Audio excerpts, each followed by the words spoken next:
Good morning. And happy Father's Day to all you wonderful daddies out there.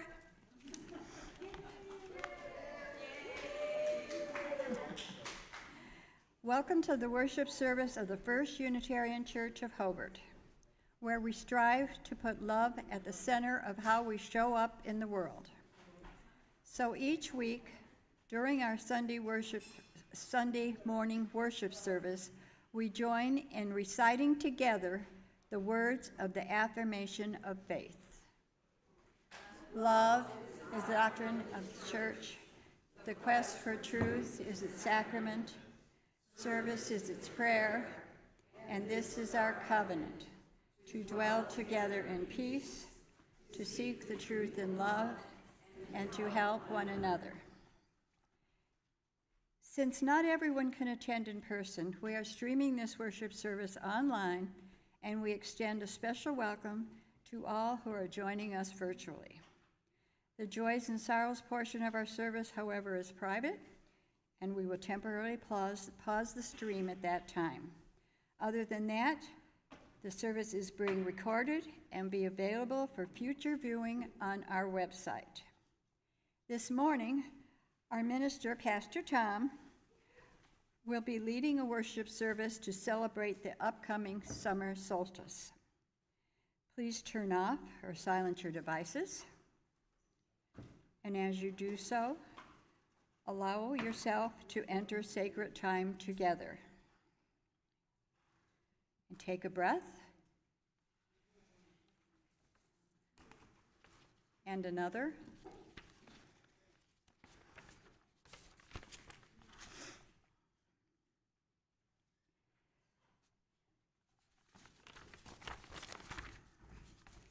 Join us in the spirit of reverence. I invite you to join me in reading aloud the responsive reading on the screen. I will read the regular text, and I invite you to join me in reading the blue text. Now blows the wind with soft, relaxing warmth. The sun beats down. Sorry. Number 547, responsive reading.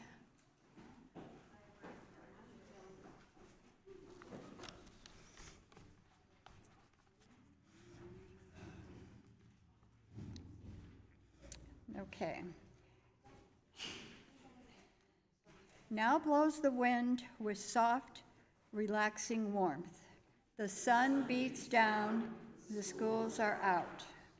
Children swarm in playgrounds and the streets, and eager city folk, vacation-bound, crowd the broad highways.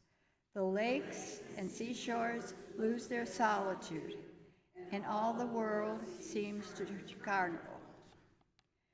What of ourselves? These could be now deep peace, a time for soul searching. We might turn to examine our own lives and sort and probe our tendencies of thought. To all the true from false and the things of doubt, the beautiful from ugliness unmarked. The sun beats down. It is time for pause. Even the trees seem resting for a time, as if to meditate and gather strength for more strenuous times that lie ahead. And shall not we? Here's the unfinished clay, half molded, but still visits on us, to think what we have been and as we will still have to come.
welcome one and all to this preparation for the summer solstice.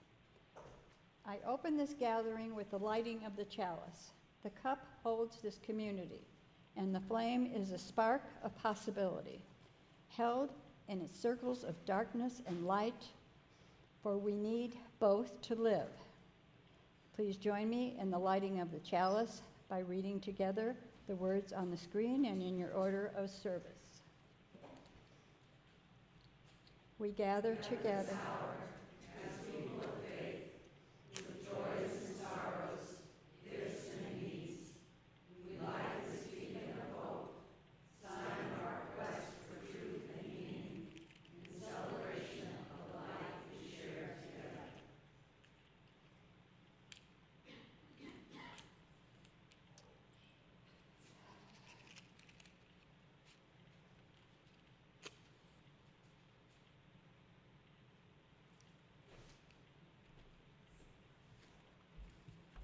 never get it.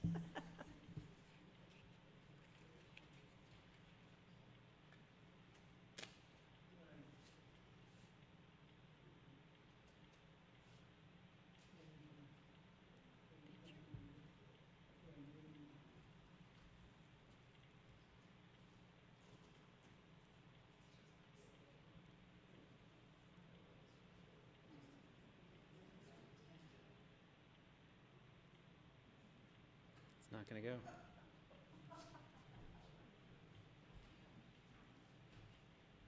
As Joan gives it a shot, I will. Service. It's called Wetting the Wick.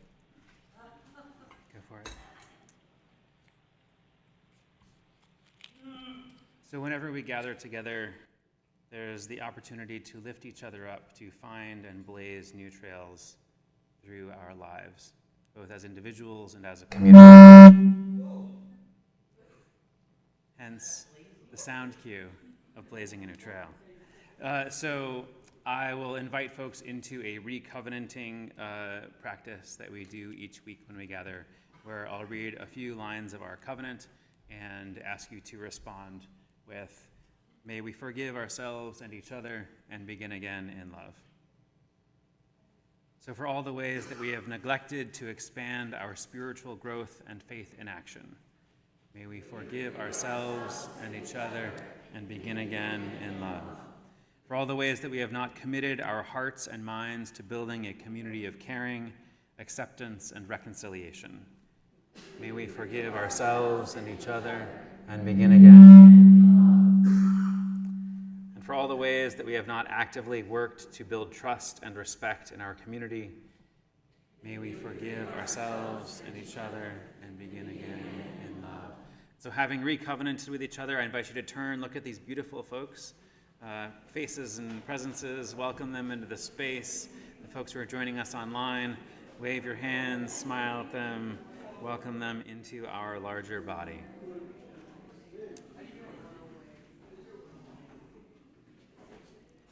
And then I invite you to rise in body or spirit and join in singing hymn 51, Lady of the Season's Laughter. 51, rise in body or spirit.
Joys and Sorrows, Mike. It's over.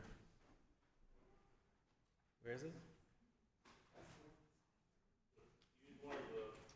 One of the choir mics. Got it. Great. So, for our joys and sorrows, each Sunday that we gather, there's a sharing of what we've been holding in our hearts between this present day and whenever we last saw each other. Whether that was yesterday, whether it was a year ago, whether it was 10 years ago, or maybe before the last time we saw each other. If it's still holding something that's sitting in our hearts, here's an opportunity to share it, to speak it aloud, to offer it as a gesture towards togetherness. And so I'll come around the room with a microphone, and if you have a joy or a sorrow that you'd like to offer up, we would welcome it, and I just ask that you share your name with us so that we know who you are. Does anybody have a joy or a sorrow?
Seated.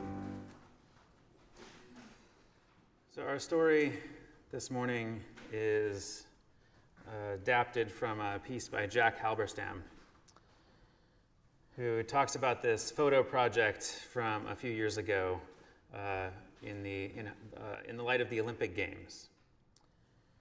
The highs and lows of the Olympic Games every 4 years showcase the business of winning and the inevitability, indeed, the dignity of losing. The unrelentingly patriotic coverage of the Games in many countries, but particularly in North America, gives a beautifully clear image of the contradictions of American politics, and more specifically, of the desire of white Americans to flex their muscles and pose as the underdog at the same time.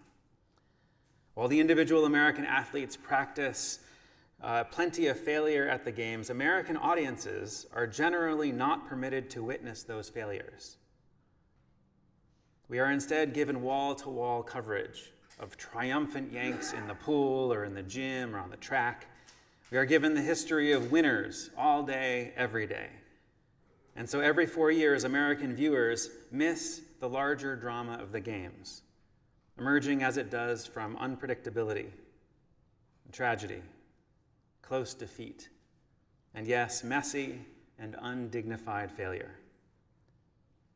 In a photography project associated with the Olympic Games in Sydney in 2000, the artist Tracy Moffat took profoundly moving pictures of people who came in fourth in major sporting events. In a catalog essay associated with a show of these works, Moffat says that she had heard rumors that someone had suggested her as one of the official photographers of the Games that year. And she comments, "I fantasized that if I really were to be the official photographer for the Sydney 2000 Olympics, I would photograph the sporting events with my own take on it all. I would photograph the losers." She says that while everyone else would be directed by the mainstream media to watch the triumphant spectacle of winning, she would focus on the images of brilliant athletes who didn't make it. Ultimately, however, she settled on the position of fourth for her photo record of losing, because coming in fourth was for her sadder than losing altogether. By coming in fourth, the athlete has just lost, just missed the medal, just found a non-place outside of recorded history. Moffat notes, fourth means that you are almost good. Not the worst, which has its own kind of perverse glamour, but almost a star. Fourth place constitutes the anti-glamour of losing. As she says, it is not the perverse pleasure of being so bad you're almost good. No, fourth represents a very unique position, beyond the glory, but before the infamy. Moffat tried to capture in her photographs the very moment the athlete realized that he or she had come in fourth. Most of the time, the expression is expressionless. It's a set look, which crosses the human face. It's an awful, beautiful, knowing mask. She photographs swimmers still in the pool, their bitter tears mixed with the chlorinated water. Her camera finds runners exhausted and exasperated, fighters knocked to the ground, players picking up sports equipment after the event. The whole series is a document of desperate disappointment, dramatic defeat, and the cruelty of competition. These images remind us that winning is a multivalent event. In order for someone to win, someone else must lose. And so this act of losing has its own logic, its own complexity, its own aesthetic, but ultimately also its own beauty. Moffat tries to capture the texture of the experience of failure, the outside of success and the statistical standard that determines who loses today by a fraction of a second or a centimeter or an ounce, and who tomorrow is lost to anonymity. So ends our story. I invite you to open your gray hymnals to responsive reading number 546. I will read the regular text, and I would invite you to join me in reading the italics. 546. Through dreary, sodden days, the field sponged up the graying skies, and now the sun lies soft as birth again, as if the earth had just begun, and blossoms on the vines designed in spring come out to sing again, and everywhere the ripening pushes falling leaves apart to free the heart for freshening, as through the seasons of our years, becoming often waits the nourishment of tears. I invite you to rise in body or spirit and sing hymn 340. Rise in body or spirit.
seated.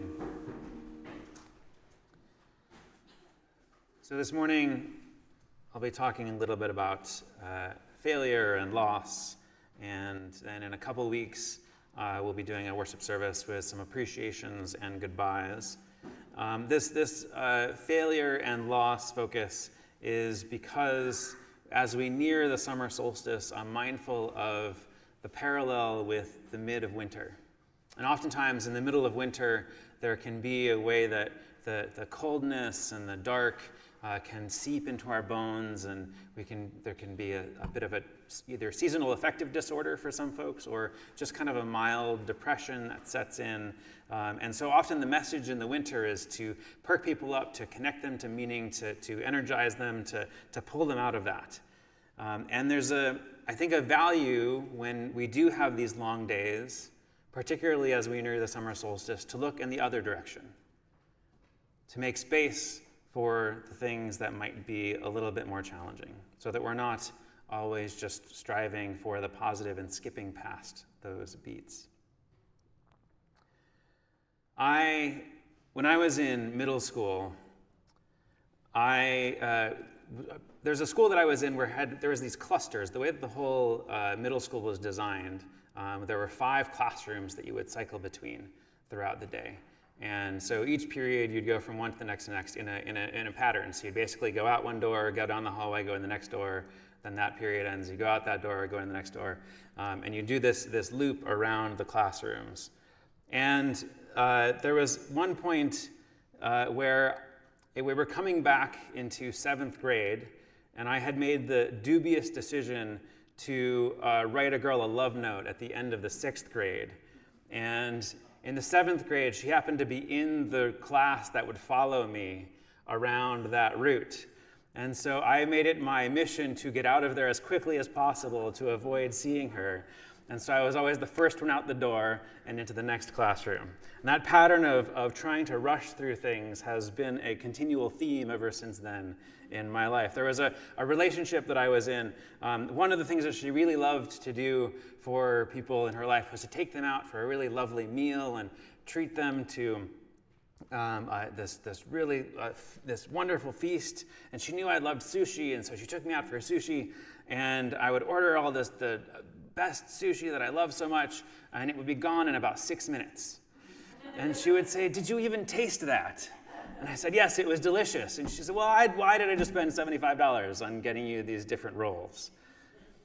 I worked with a coach a few years ago, and it was an extended arrangement where we worked together for 10 months. We met twice every month and had a bunch of really deep, valuable conversations. It was life-changing in lots of ways. But at the end of the whole experience, at the end of the 10 months, I was really wanting to harvest all of her insight and all of her wisdom.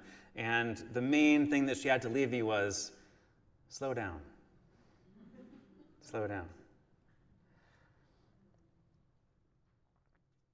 When I was living in Chicago, I went to several contact improv dance events, and there were things that I appreciated about it more and some less so, but the thing that I most appreciated about it was the movement meditation of just dropping into one's body and connecting to the moment. And there was one particular experience where we had gathered in this gymnasium, and we were doing this contact improv practice, and I was spending most of my time just focusing on myself. And I dropped into such a state of reverie that I didn't want to leave it. And so the event ended, and I walked outside, and it was about a block and a half to the restaurant that I was planning to have dinner at. And I had the time, and so I took the time. And I found the right pace. And at first, there was sort of a regular pace of, kind of walking along like this. But that felt a little bit too rushed. And so then I dropped it down a little bit slower. This felt a little bit closer, but this was a little bit more of like a mosey. And a mosey wasn't quite what I was looking for. I was wanting to really sort of drop into the moment. And so I dropped it down a little bit more to a pace that felt mindful, where I felt like I could really feel the bottom of my feet as they move along, where motion was happening, but it wasn't about getting anywhere. It was about maintaining that connection with myself and with my surroundings. And as I moved along at this pace, I felt, actually, no, that's a little bit too fast. And so I dropped it down a bit slower.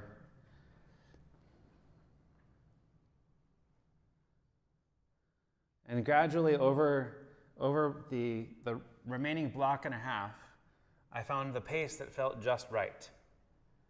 And it took me about 45 minutes to walk that block and a half. But my purpose this morning, as I had said earlier, is not about slowness.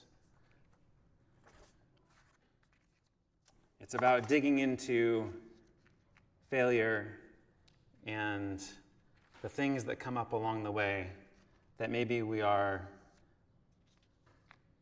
less inclined to pay attention to.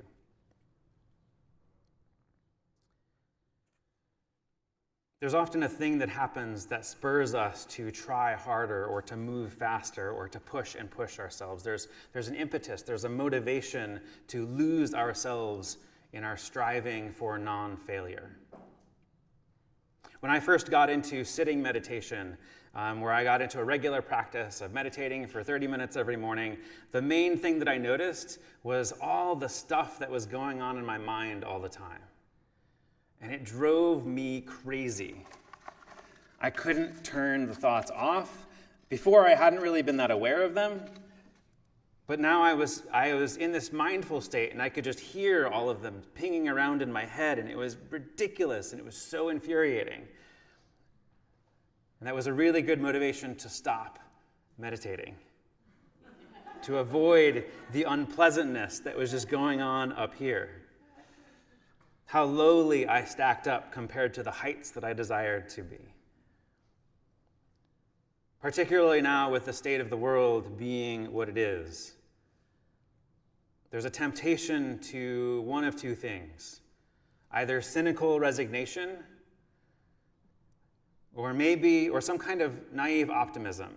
Maybe if we just jump through all the right hoops, everything will be okay. I talked last year about social gospel eschatology.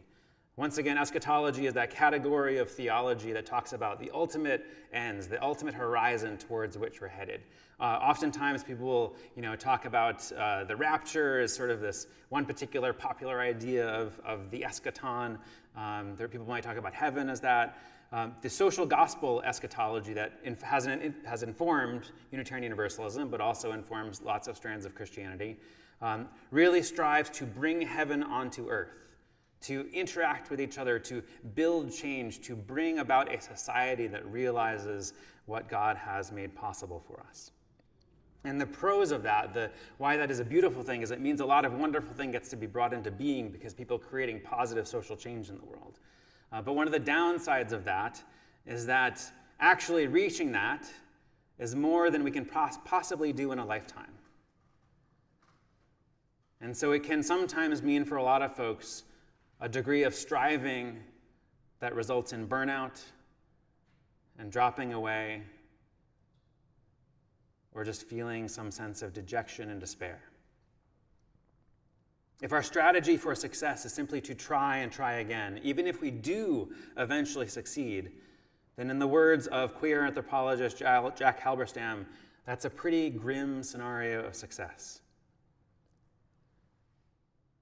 Halberstam instead points us towards alternatives. That it's the losers, it's the failures, it's the dropouts, it's the refuseniks that can serve as a launching pad for alternatives. In my own ministry journey, I had launched into ministry originally about a dozen years ago with a certain degree of the usual kind of naive optimism that one has when one gets out of grad school and has a bunch of fancy ideas of what they're going to do in the world. And I've been really fortunate to get to realize a lot of those. But of course, it never is quite the same as one imagines in one's head. And oftentimes in the face of failure, there are two choices that seem most apparent.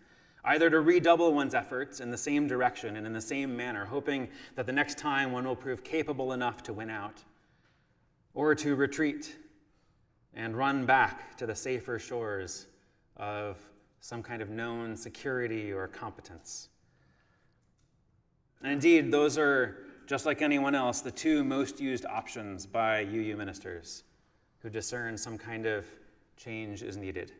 Either trying to work harder their way through it, or to give up on ministry altogether, to switch to a less stressful job in a nonprofit world. So what about a third option? One in which we savor the experience on our tongue. Not as something to be scorned or ashamed of, but rather as a key element in this life in which we find ourselves. To stroll out of the confines of conventional knowledge and into the unregulated territories of failure, loss, and unbecoming, as Halberstam says, and use it as an opportunity to rethink our approach. Having had these past 9 months between announcing that this would be my last year, and now I've had a lot of time to savor some of the ways that this job is both a good fit for me in some ways, facilitating workshops, collaborating with others on creating rich, multisensory worship experiences, exploring relationship as a spiritual practice, and also some of the ways that the job is not as good a fit for me. Administration, organizational development, social isolation. And having rolled all that and so much more around on my tongue over this time, it's been both emotionally challenging and also wonderfully helpful in informing my next steps.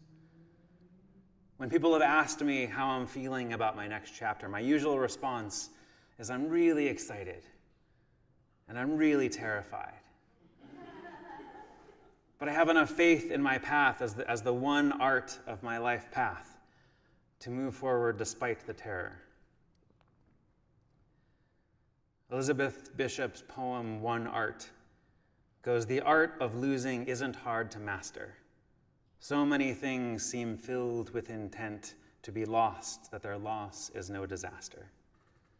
Lose something every day, accept the fluster of lost door keys, the hour badly spent. The art of losing isn't hard to master. Then practice losing farther, losing faster. Places and names, and where it was you meant to travel. None of those will bring disaster. I lost my mother's watch, and look, my last or next to last of 3 loved houses went. The art of losing isn't hard to master. I lost 2 cities, lovely ones, and vaster, some realms I owned, 2 rivers, a continent. I missed them, but it wasn't a disaster. Even losing you, the joking voice, a gesture I love, I shan't have lied.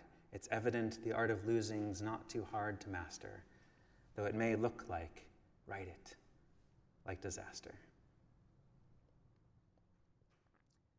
If you reach for the Olympic medal, there's a possibility that you may not be within the top 3. But would that nullify the journey? There's this great interview with Matt Damon about what it was like to win an Oscar award when he was in his early 20s. And he said there was a huge rush of excitement at the Oscars and the after parties and such, and he went back home and he had this statue with him, and he looked at the statue and he felt this sense of, I'm so glad that I won this in my 20s so that I didn't waste 30 years trying to get here and realize how hollow it was.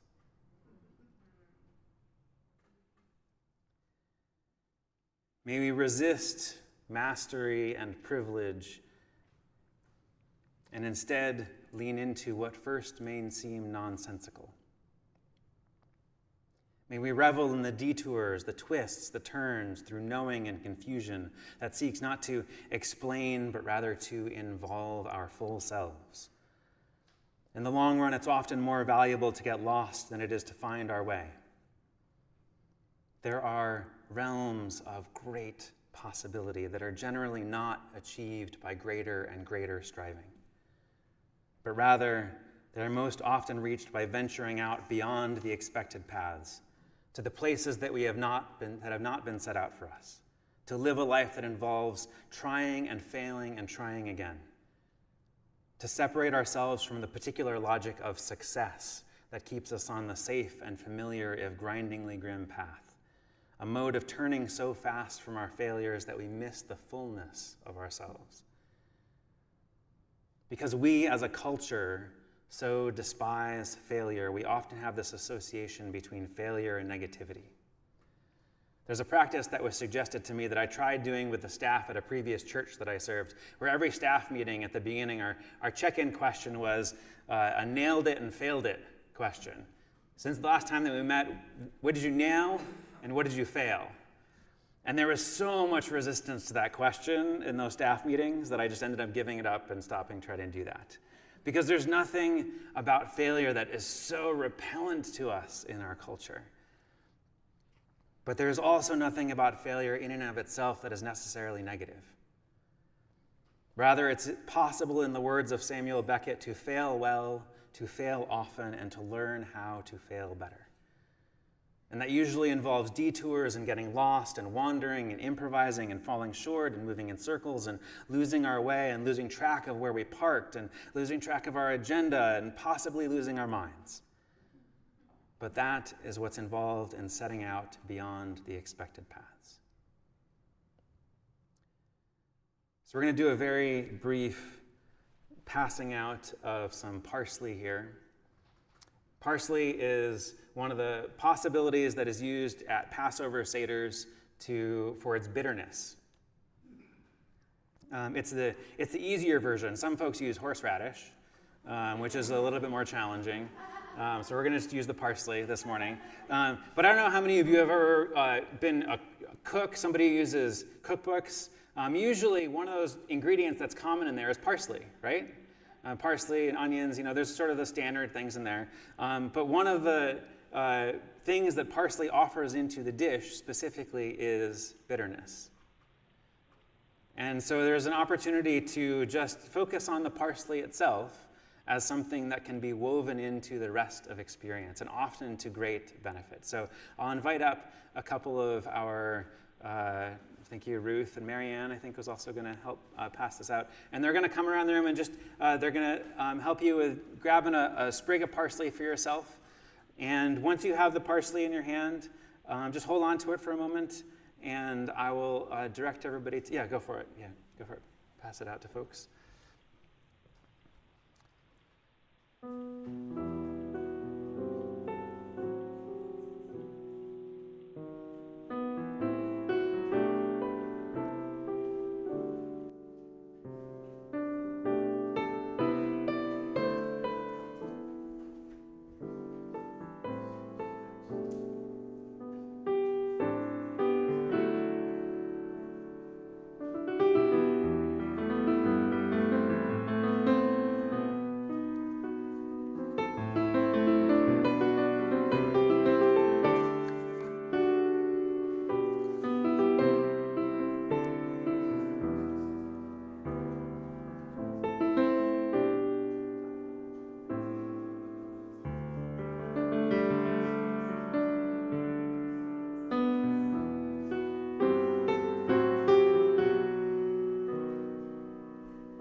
So with your sprig of parsley, before you do anything with it, just feel into whatever associations you have with failure or missing the mark.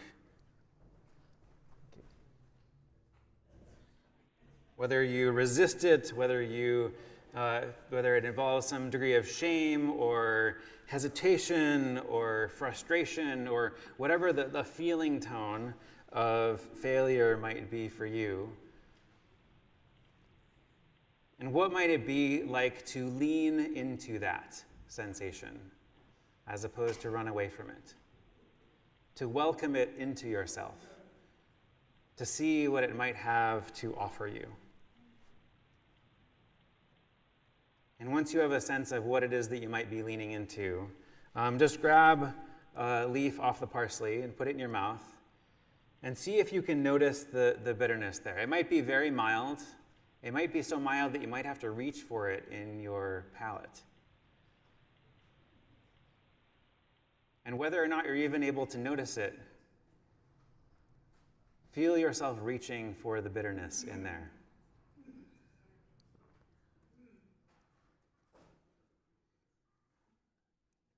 And maybe it's apparent right away and you've got to wrestle with whatever that bitterness might be. And if you feel moved, grab another leaf and try the same with that one, seeing what it might be like to lean into that bitterness.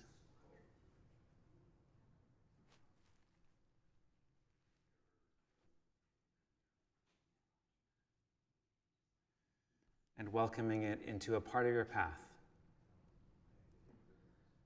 A piece of life that when we tune down our awareness of it, we tune down our awareness of the rest of it as well.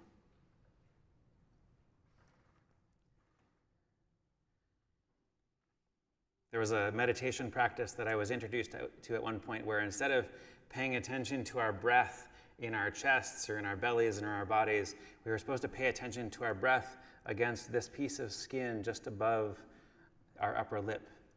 And for me, I tried it and I couldn't feel it. Everybody else in the room was like, oh, yes, the breath from my nostrils. And I was like, what is it? What are you feeling? What are you feeling? And it took me a couple of months to get to the point where I could actually notice the sensation.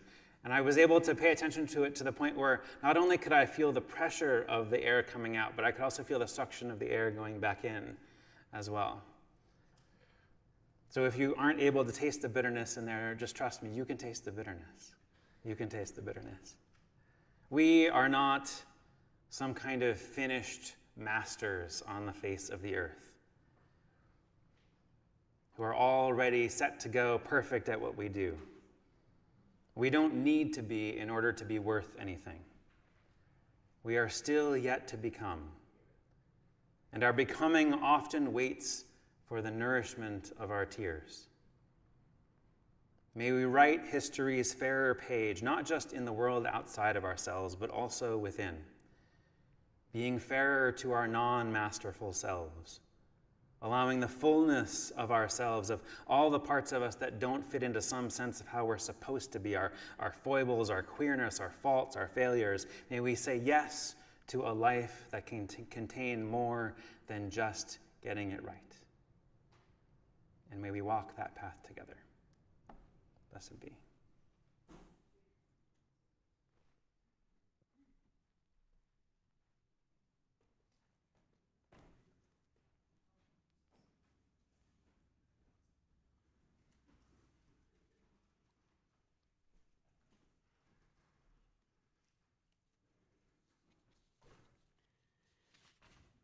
We choose to welcome the spirit of life, join in our aliveness, and share our resources. This month, we are sharing our Loose Change for Social Change offering with the Sojourner Truth House. The money in the baskets goes to sustaining the mission of our congregation. The money in the cups goes to Sojourner Truth House. For those not with us in person today, there's an online link for both one-time and regular donations. And I see the 4 volunteers eagerly awaiting to come.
your presence, for your gifts, for your prayers, your service, and your gifts. We are truly grateful.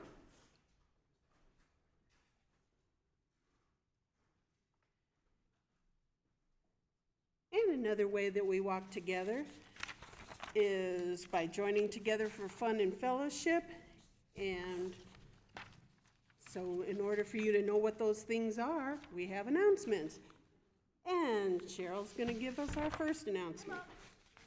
Hi, guys. Good morning. Is this all for me right here? Yeah. I got to read all that? Yep. Good morning. I am here to announce from the Communications and Outreach Department, we ordered a bunch of t-shirts for Pride, and they came the day after Pride. So here we are, okay? So can I have my models come up, please? I have a few models here.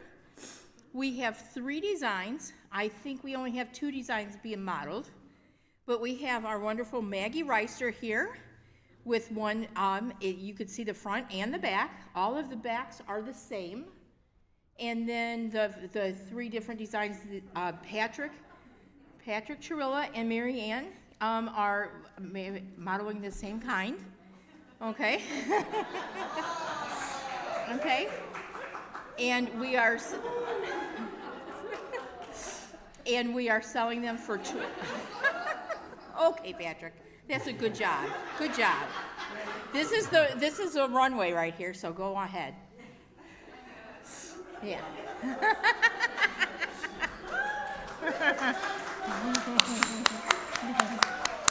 Uh-oh, marbles. He spilled his marbles. Yes. So anyway, we're selling the t-shirts for $20 in-house, and I could take them. Ashley's not here today, but when she's here, she could take them. James can help sometimes if he's available. And we take credit cards, checks, cash, and that's it. That's it for that. Okay, thank you very much to our models. Thank you. They are very pretty. They are very pretty, James. Huh? Online. Oh, yeah. What? Oh, yeah. You can do the QR code and you could get it online. I'm sorry, I forgot. And you could do all that online, and then you could just pick them up here, or we can ship them. Okay? For an extra fee, of course. And James set up the whole store, and him and Ashley designed them, so lots of kudos to them for that. All right? And if we have to, we can order more, so don't worry if we run out. All right? That'd be a good problem. My second message, or second announcement is it's the middle of June, so the end of the fiscal year is really close. We sent out financial statements for where you're at with your pledges as of May 31st. So you have 2 weeks to get your pledges in for this fiscal year, okay? If they come in after that, you could pay them after that, but they won't count for this fiscal year, okay? And thanks, guys. Have a good one. Thank you, ma'am.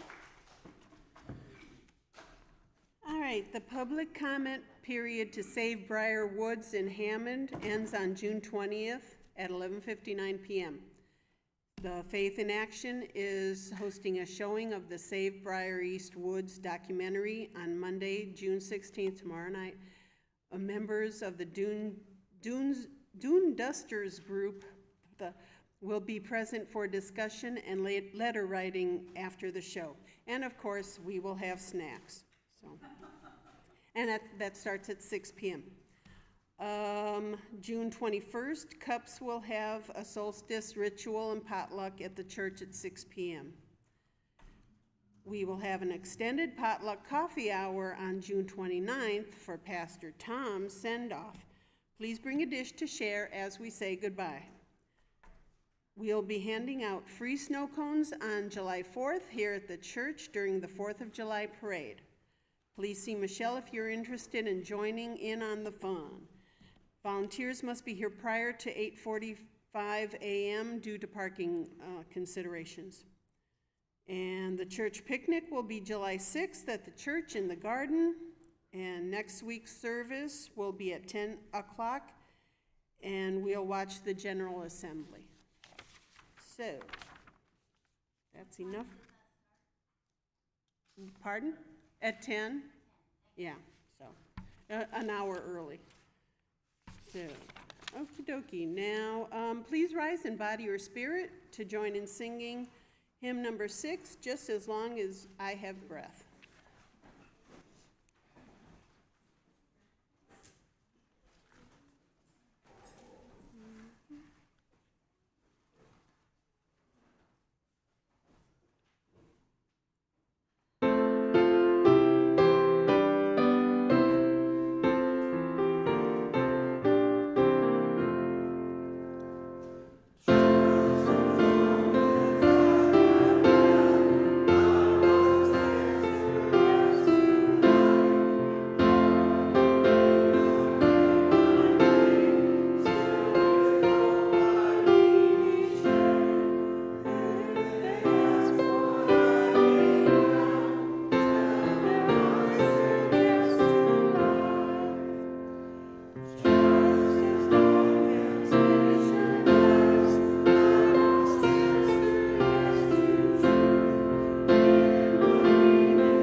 Please be seated.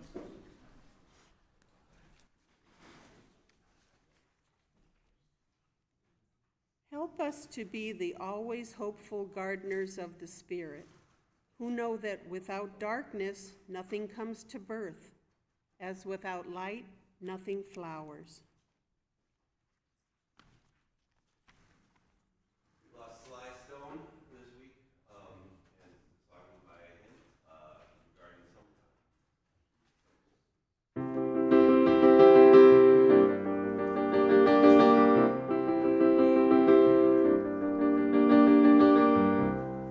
Then the spring, and here she comes back.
May we continue to